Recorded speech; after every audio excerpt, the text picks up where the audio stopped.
tayo po ang mangingibabaw pagdating ng tamang panahon. Yung ating boto gamitin natin sandaling panahon na lang.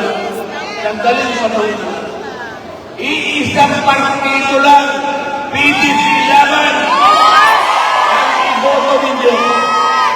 Kung ayaw ninyo matanggal ang Vice President, PDP laban. Straight. Kung ayaw ninyo na makulong ang ating Pangulo, ayaw natin lahat. Kung gusto ninyo siya maibalik natin sa lalong madaling panahon, straight PDP lang. Kami kung lahat ay iboto nyo, kailangan po natin ang bilang. Yes. Kailangan po natin ang bilang. Ako po bilang isa, ilalapang ko po lahat ito. I can debate with them, all of them. Kahit hanggang saan. Kahit hanggang saan. Alam kong hindi mananalo yung mga yan. Wala naman silang ipapanalo kahit House of Representatives. Kaya nila ko binubulong. Ngunit, pagdating ng araw, gagamitin nila yung botohan. Doon po dapat manaig yung number. Kailangan po nila yung 16 na boto. Kaya kailangan dagdagan po ninyo ang iboboto nyo kung kinakailangan. Iboto lahat. Straight. Hindi bilang. Salamat po sa inyo. Ako kumakain, tumiretso po ako dito para magkita-kita po tayong lahat. Alam ko po, meron tayong gusto ipagdiwag na birthday sa araw na ito. Ngunit, hindi natin masasabi na happy birthday sapagkat alam ko ang marami sa inyo kung hindi man lahat labis ang kalungkutan na dinadala sa inyong puso kung hindi man galing sapagkat ang ginawa nila kay Tatay Digong ay hindi nakasali sa lahat ng prosesong legal. Hindi po natin kinikilala ang isang korte sa Netherlands. Walang jurisdiction ang korte na yan. Alam po nila yan. Alam din po ng mga nagkanulong Pilipino na nandito sa ating bansa. Hindi ko po alam kung bakit kailangan mangyari sa ating bansa ito. Kailangan pa naman natin ang kapayapaan sapagkat napakarami po ng mga problema hinaharap ng ating bansa. Hindi po ba napakataas ng presyo ng bilihin ngayon? Napakataas po ang presyo ng pagkain. Mura po ba ang kuryente?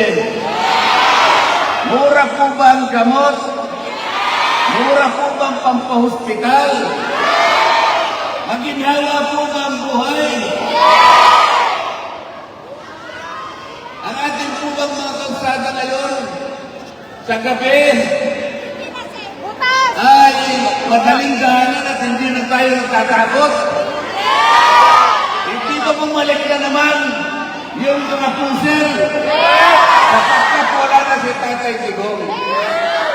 Ngayon po dapat sana sineselebrate natin ang kanyang ikawalumput kaarawan. Ngunit, nandun po siya sa Netherlands. Mag-isa, nalulungkot at meron tayong pangamba sa kanyang kalusugan. Ngunit alam ko, si PRRD ay isang matapang na leader. PRRD is the image of courage and sacrifice. PRRD is the embodiment of a leader who will restore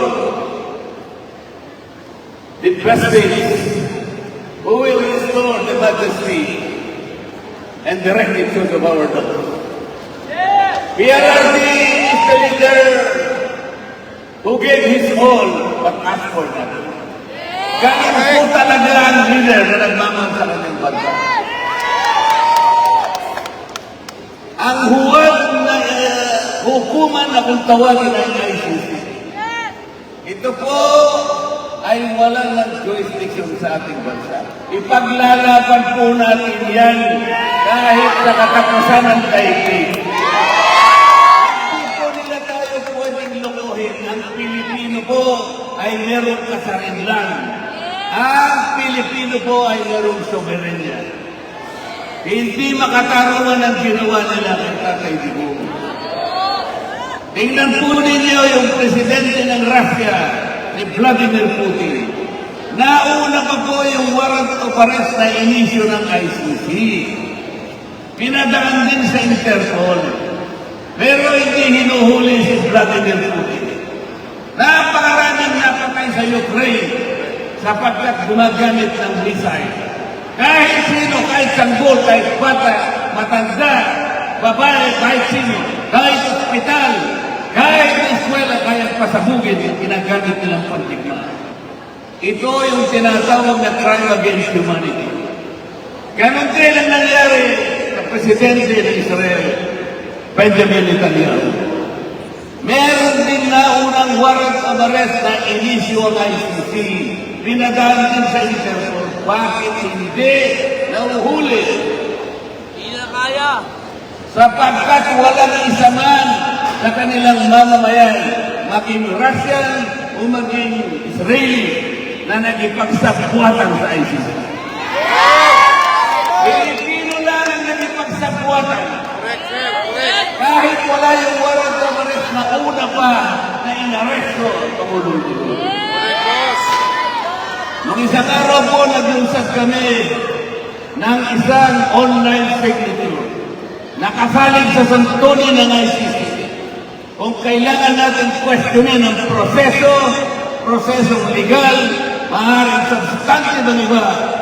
Pumirma po kayo sapagkat online yun at ipadadala natin sa ICC.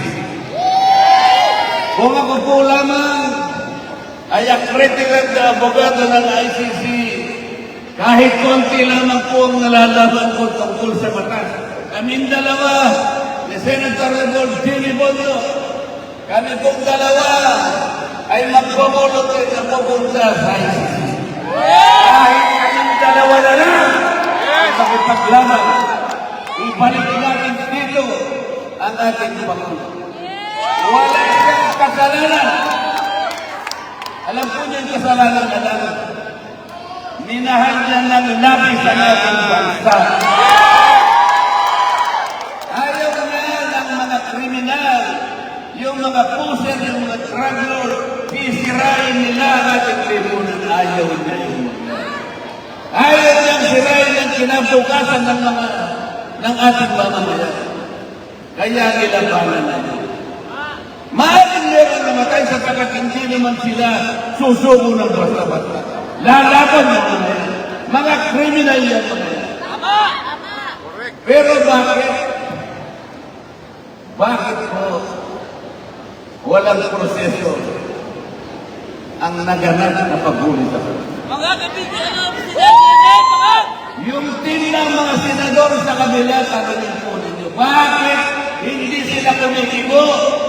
Parang wala silang nakita, parang wala silang narinig, parang walang nangyari sa kabila.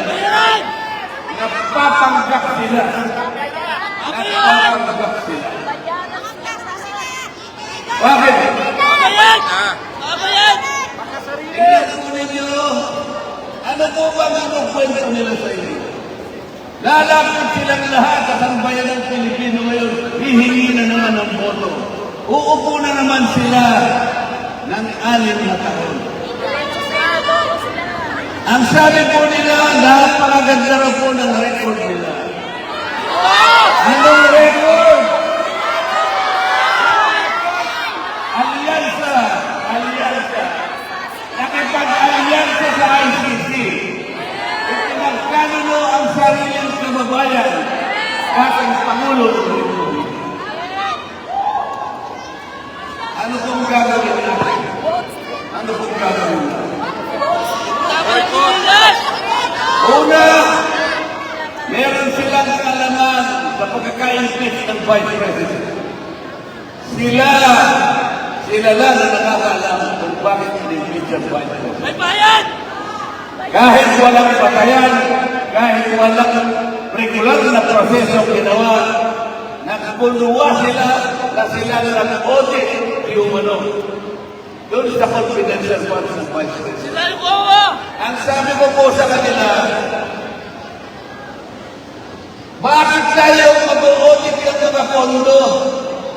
Ang House of Representatives ba ay auditor? Ang sabi ko, hindi. Wala po tayong karapatan na samsamin yung mandato, yung authority ng Commission on Audit. Sila lamang po ang binigyan ng karapatan ng ating pamahalaan na mag-audit.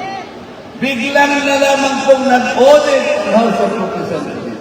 Akala mo marunong mag-audit. Bigla silang naging fiskal. Bigla silang naging hukom. Parang wala na pong batas sa ating bansa. Kapag sinasabi ko po sa kanila ito, hindi naman nila kayang mga tuwiran. Hindi naman nila kayang makipagdebate. Ang gagawin na lang ang gugulo na. Nakita ka ba rin sa pihopya na ginakaya ko? Aagawin nila tayo. Inagaw nila ako sa lahat ng aking committee. Pati ang mga guarantee letter na binibigay ko sa mga kababayan natin mahirap para magpagamot, para mag-hospital. Bakit ba naman yun natanggalin nyo sa kanila? Hindi naman ako ang pinaparusahan nila. At pinaparusahan nila yung mga kababayan natin kailangan magpagamot. Kahit tinanggal nila yung aking nalawan, walang problema natin. Pero huwag mo sanang tatanggalin yung pampagamot sa ating mga kababayan. Kung kaya ko lang nakasan ang boses ko sa gabi ito, para marating ng isang taong taga-Tacloban ang ginawa niyang panlilid lang sa ating mga bayan. Kami puso! Kami puso! Kapalas! Huwag po kayong magalala. Huwag po kayong magalala. This is only a temporary setback. I always believe that there is time for reckoning and for truth to prevail. Let us bring back our patriotism and our sense of nationhood. Let us bring back our belief and faith in government. Let us bring back our values as a people. The values that define us. The values that speak as to who we are as a people. Let us bring back the greatest president we have ever had. Maraming salamat po sa inyong lahat. Alam ko po na nagtatalo-talo ang kalooban. Ngunit, alam ko po na hindi po babayaan ng Panginoon Diyos ang ating bansa. Tayo po ang mangingibabaw pagdating ng tamang panahon. Yung ating boto gamitin natin sa daling panahon na lang. Sandaling panahon na lang. Iisang partido lang, PDP laban. Ang iboto ninyo. Kung ayaw ninyo matanggal ang Vice President, PDP laban. Great! Kung ayaw ninyo na makulong ang ating Pangulo, ayaw natin lahat. Kung gusto ninyo siya maibalik natin sa lalong madaling panahon, straight PDP lang.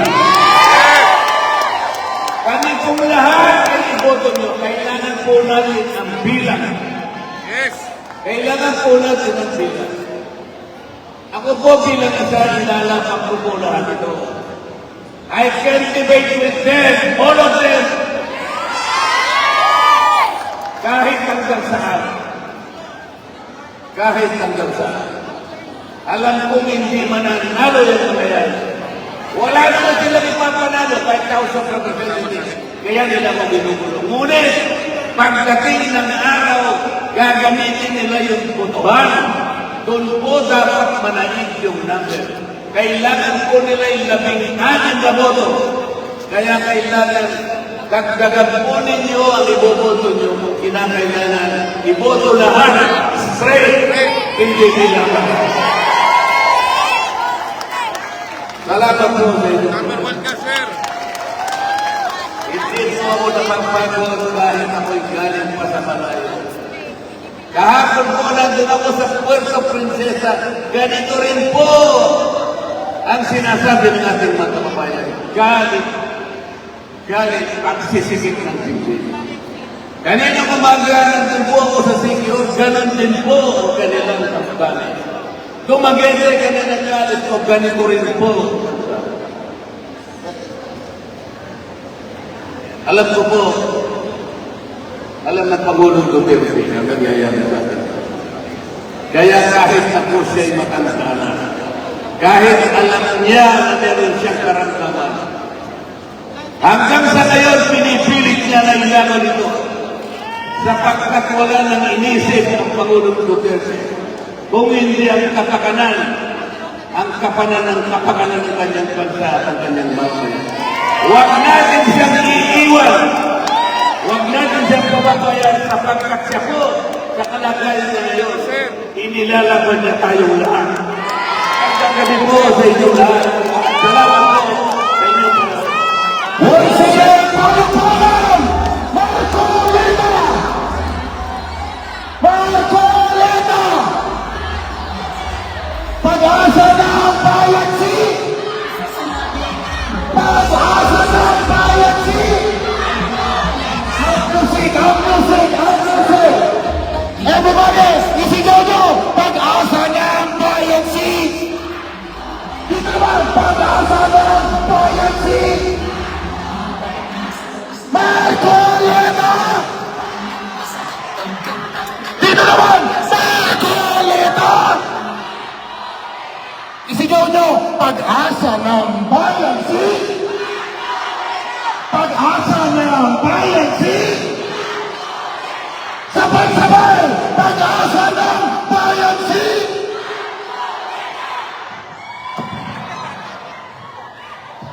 O diba, may exhibition pagkanta. One more time! Itaas ang mga kamay!